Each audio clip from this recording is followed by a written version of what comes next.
Pripyat is an abandoned city in northern Ukraine, near the border with Belarus.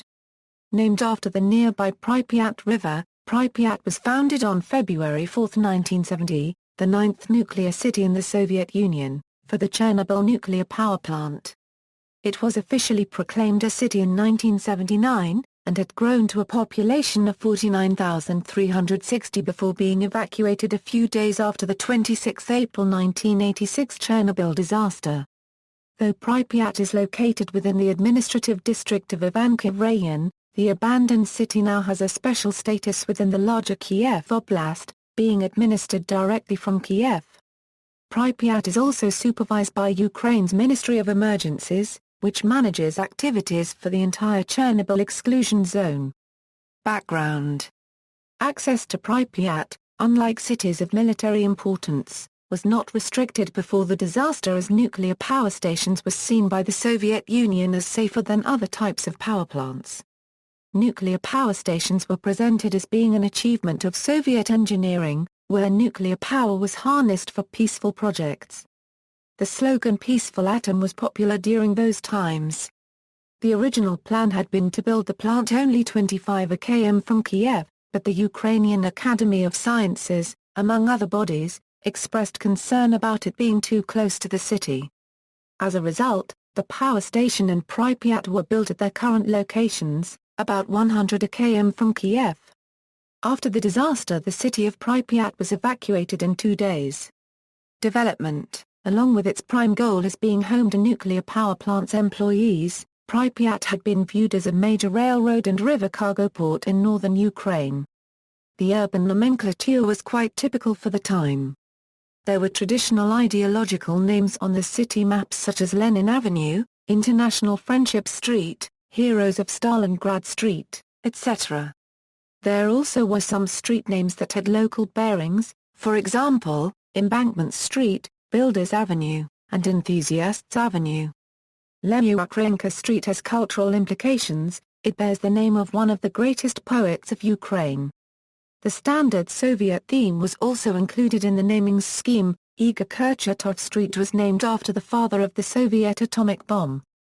Pripyat had a defined city center where the city hall, the largest shopping centers, major recreational and public catering facilities and the Palacio Hotel were located. The chief idea behind the urban layout was the so-called triangular principle, developed by Moscow architects in the project run by the then famous Nikolai Ostozenko. After adjustments by Kiev architects, the plan of the city's development was finally approved.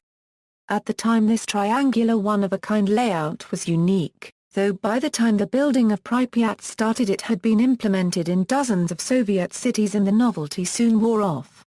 The triangular plan featured alternating 5-story buildings and high-rises, with the city lined with broad vistas, open spaces, and the horizon visible from almost every corner. Unlike the old cities with their tiny yards and narrow streets, Pripyat had been initially planned to look free and vivid, all for the comfort of its inhabitants. Besides the calculated boost of street space, the goal had been achieved by making the streets and blocks symmetrical.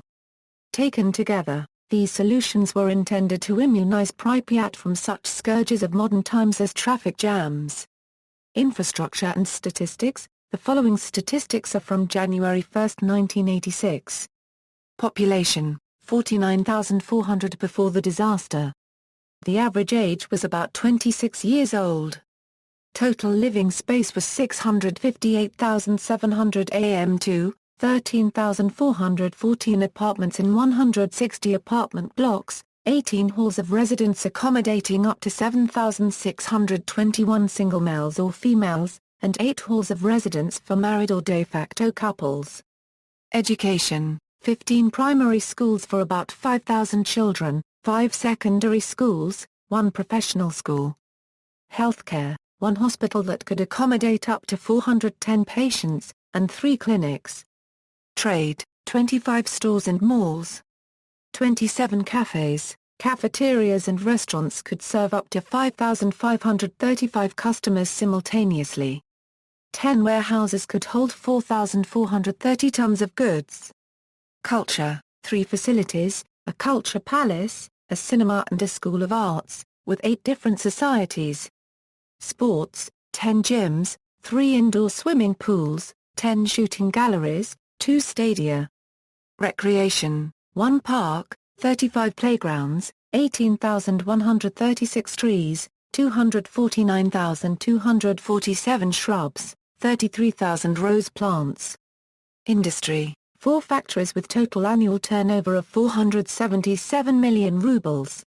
1 nuclear power plant. Transportation, Yanov railway station, 167 urban buses, plus the nuclear power plant car park of about 400 units. Telecommunication, 2,926 local phones managed by the Pripyat Phone Company, plus 1,950 phones owned by Chernobyl Power Station's Administration, Jupiter Plant and Department of Architecture and Urban Development. Post-Chernobyl years. In 1986 the city of Slavutych was constructed to replace Pripyat. After the city of Chernobyl, this is the second largest city for accommodating power plant workers and scientists in the Commonwealth of Independent States. Many of the building interiors in Pripyat have been vandalized and ransacked over the years. Because the buildings have not been maintained since 1986, the roofs leak, and in the springtime the rooms are flooded with water. Trees can be seen growing on roofs and even inside the buildings. All this adds to the deterioration process. One notable landmark often featured in photographs of the city and visible from aerial imaging websites such as Google Maps, is the long-abandoned Ferris wheel located in the Pripyat amusement park. Safety. A natural concern is whether it is safe to visit Pripyat and the surroundings. The zone of alienation is considered relatively safe to visit, and several Ukrainian companies offer guided tours around the area. The radiation levels have dropped considerably, compared to the fatal levels of April 1986, due to the decay of the short-lived isotopes released during the accident. In most places within the city, the level of radiation does not exceed an equivalent dose of 1 sievert per hour. The city and the zone of alienation are now bordered with guards and police, but obtaining the necessary documents to enter the zone is not considered particularly difficult. In 2005, New York-based entrepreneur David C. Haynes founded a company to provide guided tours of the city. A guide accompanies visitors to ensure nothing is vandalized or taken from the zone. The doors of most of the buildings are held open to reduce the risk to visitors, but after recent collapses visitors are no longer allowed to enter the buildings. The city of Chernobyl, a few kilometers south from Pripyat, has some accommodation including a hotel, many apartment buildings, and a local lodge, which are maintained as a permanent residence for watch-standing crew and tourists. Cultural references. In 2006, musician Example features Pripyat in his 18-minute documentary of the ghost town, and for his promotional video for his track, What We Made, the city of Pripyat is the location of filming of the 2008 documentary White Horse. The exclusion zone is the setting for Carl Schroeder's science fiction short story The Dragon of Pripyat. Pripyat plays an important role in the video games Stalker. Shadow of Chernobyl and its sequel Stalker. Call of Pripyat. In both the player is able to visit and explore various parts of the city. The novel Wolves Eat Dogs by Martin Cruz Smith uses Pripyat as the setting for an investigation by Arkady Renko. Much of the James Rollins novel The Last Oracle takes place in Pripyat and around Chernobyl. The story revolves around a team of American killer scientist special agents who must stop a terrorist plot to unleash the radiation of Lake Karachay on the world during the installation of the new sarcophagus over the Chernobyl nuclear power plant. The city is also the setting for 2 missions in Call of Duty 4, Modern Warfare based around the main square and the amusement park, set after the disaster. Also the multiplayer maps Block and Vacant in the game take place in Pripyat. A small part of the city is seen briefly in a flashback in Call of Duty, Modern Warfare 3, and the multiplayer map Fallen takes place in Pripyat. Call of Duty, Black Ops features a map called Grid, which takes place in Pripyat. A level in Call of Duty, Modern Warfare 2 and a multiplayer map called Wasteland takes place in Pripyat and near Chernobyl, respectively. The American paranormal investigation series Destination Truth conducted an overnight investigation within Pripyat. The Northern Irish alternative rock band Ash have a track called Pryp'yat on their 2010 singles collection or Eurozed Volume 1. Ukrainian singer Alyosha recorded most of the video for her Eurovision 2010 entry Sweet People in Pripyat. The beginning of the 2011 movie Transformers: Dark of the Moon takes place at Chernobyl. The PBS documentary Radioactive Wolves analyzes and compares the health of wildlife within and without the exclusion zone. The song Dead City by Ukrainian symphonic metal band Delia is about Pripyat, and scenes from the music video were shot in the city. Delia's vocalist, Anastasia Svakunova, was born in Pripyat just before the Chernobyl disaster. The majority of the 2011 movie Land of Oblivion was shot on location in Pripyat. The 2012 horror movie Chernobyl Diaries was inspired by the Chernobyl disaster in 1986 and takes place in Pripyat. The 2013 film A Good Day to Die Hard is partly set in Pripyat. Marillion guitarist Steve Rothery's first solo album is The Ghosts of Pripyat. The city of Pripyat is featured in Jeremy Wade's River Monsters episode Atomic Assassin. Pripyat is featured in the BBC programme Top Gear in 2014, in Series 21 Episode 3, showing two of the three hosts of the show driving through the abandoned city.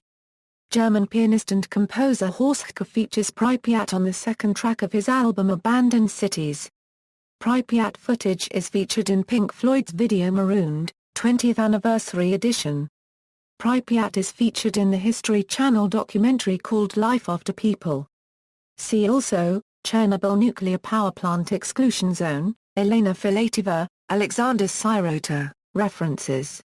External links. The photobook Chernobyl 1986 by Tom Bossi with images of Pripyat, Pripyat No, art project about the decay in Pripyat, Chernobyl tour and good photos, official excursion tours to the Pripyat town, Pripyat photos from an urban explorer who slept in the zone, street view of Pripyat, Pripyat pollution, radioactive contamination in the Pripyat city, Pripyat.com, site created by former residents, the Chernobyl Gallery, photographs of Pripyat and Chernobyl, photos from a visit shortly before the zone was closed to visitors, a visit to Pripyat in the zone of alienation, Pripyat on Soviet map, Pripyat.